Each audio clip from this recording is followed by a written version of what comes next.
Hello and welcome to Walkabout. I'm Susan Steele, married to Carl Steele, aka Kiwi, for 37 years, and recently retired, very recently, like 4 weeks ago. We told a lot of folks that we're going to be going traveling, calling it Walkabout, and they said, gosh, it'd be great if you do a video blog. So here we are.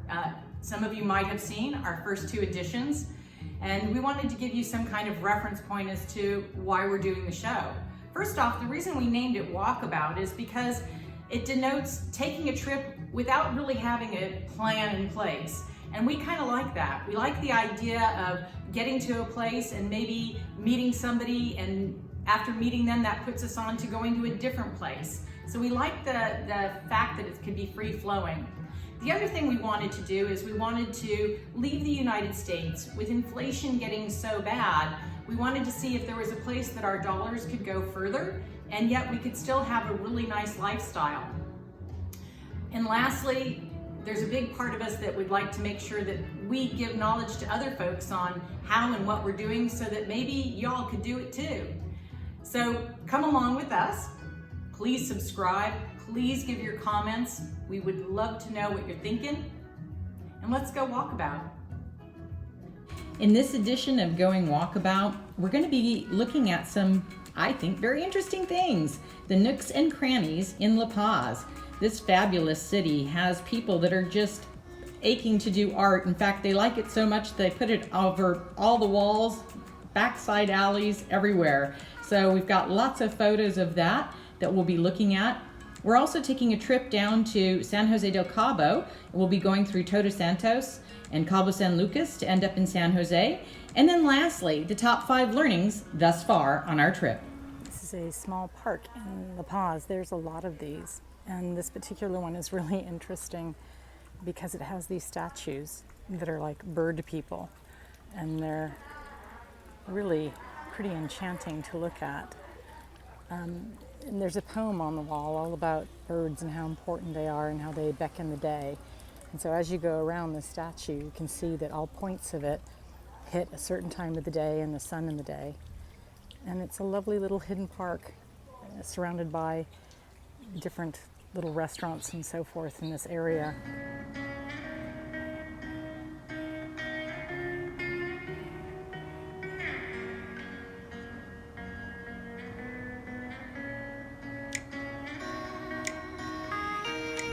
The underground water around Todos Santos, you have these very lush oasis type looking ravines, as this one that we're looking at right here. It's quite gorgeous. And they do a lot of farming near here as well because of that.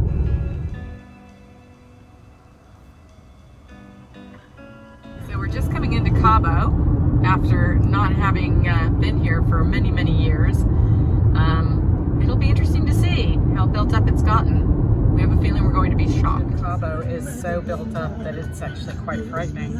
Literally every little piece of beach that you can possibly see has got some mega hotel on it. Needless to say, we were relieved to leave Cabo for the beauty of San Jose del Cabo. It's one of our favorite towns in the Baja. It's been here since 1730. They have the most beautiful old square where they hold fiestas. Tonight is Thursday night art walk. And before we attend that, we're going to go to Hotel Natalia for some chili martinis, as well as some of the best sushi we've ever had this side of the western U.S. And then lastly, we'll get to see the kids from the local dance school put on a show for us. We're looking forward to all of that this evening. Stay tuned.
Well, I hope you enjoyed that as much as we did. As you can see, it is an amazing scene here.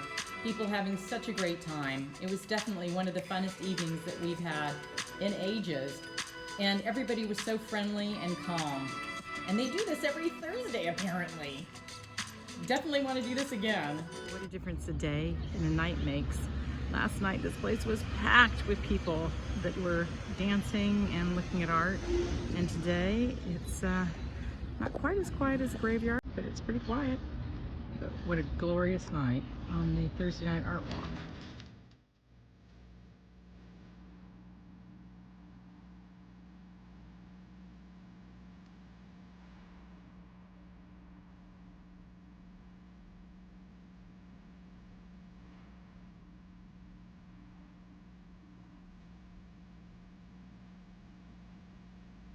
Well, hopefully you enjoyed the trip that we had down to San Jose del Cabo. We loved it, as you could tell by my enthusiasm and watching the kids dancing. More importantly, wanted to kind of tell everybody what we've learned in the first sort of month of being away.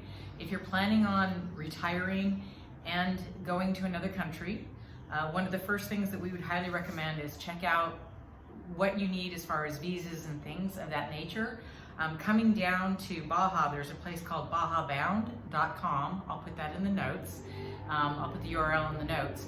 But you can go to BajaBound.com and they will actually do all of your visa paperwork for you so that when you get to the border, it takes you minutes to get through the border as opposed to not doing that ahead of time, which means that you have to go to a bank to pay for the visa, then you have to go back to the border folks, and once they've stamped the fact that you've paid, then they give you the visa. That can take hours. So we went through Tecate and it worked really well using Baja Bound. The other thing I will tell you is that in getting money, change some money at your local bank to get the local money, before you go. In this case, we needed pesos, so we took some pesos down there with us. The next thing to do is just use an ATM machine. ATMs, not that I sold them or something for a while, but ATMs are really reliable. They'll give you the exchange rate of the day. You do have to usually pay a service fee, but it's very nominal and it's easy. So I would highly recommend using ATM machines. The one thing I would say as far as more on the retirement side, because I literally retired on the 30th and we left on the 1st of April, I would say make sure that your first destination is a place that you're really excited about. We were very excited to come back to La Paz. We got a house here with Airbnb that we were excited about getting to because it looked a lovely destination, and it's turned out really well. So this has been a month, and it's important because when you retire, you're gonna have a lot of other feelings that you're dealing with. And as much as, hey, when everybody came up to you and said, what do? You'd say, well, I'm a salesperson and I do this, that, and the other. And now, what do you do? Well, I'm retired. And it's a very different feeling, especially after the first couple of weeks, you start noticing it. So I'd highly recommend get a destination that you're excited about, get a place to stay that you're excited about, and make that kind of change from being a person who's worked for 30 years to somebody who's not working. Make that a little bit easier for yourself because there's gonna be other things going on in the background that you're gonna need to prepare yourself for, which is a good segue into preparing yourself for retirement. Make sure that you start developing some different hobbies and things that you like to work on. It's really good to have a routine. A friend of mine that I talked to that is retired, some of you may know Doug Bardoff, he actually has a very good routine of going to the gym, studying his Spanish, so forth, and very happy and content with that every day. But make sure that you can build a routine into your life. And then lastly, sort of the fifth thing is if you're going to a place that is not speaking English, a place that doesn't speak English, learn the language ahead of time, or as much of the language as possible ahead of time. We were really surprised when we, Northern Baja, there were no English-speaking people at all. So the Spanish that I'd been practicing for 433 days on Duolingo really came in handy, and it was incredibly helpful, and it was hugely gratifying to be able to speak to people and see that I had made progress. So hopefully, 5 things that we've learned. We're going to be doing a lot more learnings and things like that, especially with economics type information after 90 days. Hopefully you enjoyed the quick trip through the Cabo, San Jose del Cabo, nooks and crannies of La Paz, and we'll be seeing you in a couple more weeks. Bye for now. Hasta luego.